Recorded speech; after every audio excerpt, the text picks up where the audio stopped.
A deep condolence for the passing away of Shivraj Patil ji. He was one of the best speaker of this Lok Sabha and one of the well-served Home Minister of this country. For Congress Party, he was actually a guiding force for us for the last so many years. Sincerely, putting condolence on his unfortunate death. बहुत दुख की बात है।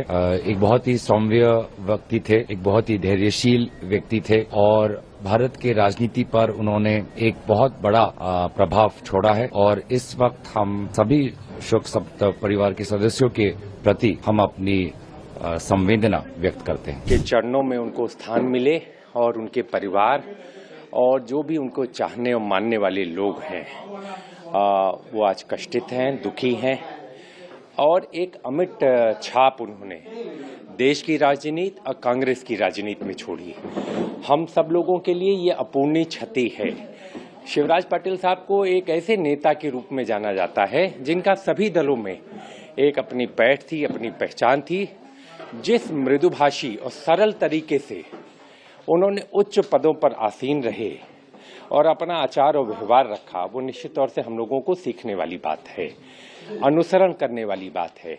जिस सरलता के साथ उन्होंने अपने जीवन को व्यतीत किया, उच्च पदों पर रहते हुए भी, तो इसलिए हम लोग सभी लोग आज कष्ट में हैं, दुख में हैं।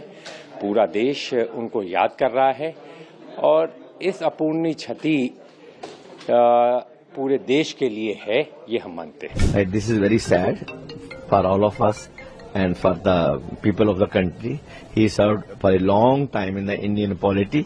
He did a very clean politics and we are proud of him that he was associated with Congress and he did much to the upliftment of Maharashtra, and the modern Maharashtra is partly because of him also, beside other prominent leaders. Shivraj Patil ji एक speaker के रूप में उन्होंने अपनी दृढ़ता, क्षमता और संसदीय ज्ञान का परिचय दिया था। गृह मंत्री के रूप में भी उन्होंने उस समय जब आतंकवादी गतिविधियां चारों तरफ से चरम पे थी, उस पर लगाम लगाई थी, नियंत्रण किया था। यही नहीं, पंजाब के राज्यपाल भी रहे और वहां भी उन्होंने अपनी आतंकवाद के बाद अमिट छाप छोड़ी थी। वो कांग्रेस के प्रति समर्पित रहे जीवन भर। उनका निधन एक कुशल प्रशासक, संसदीय प्रतिभा के धनी, एक मूर्धन्य सांसद का निधन है।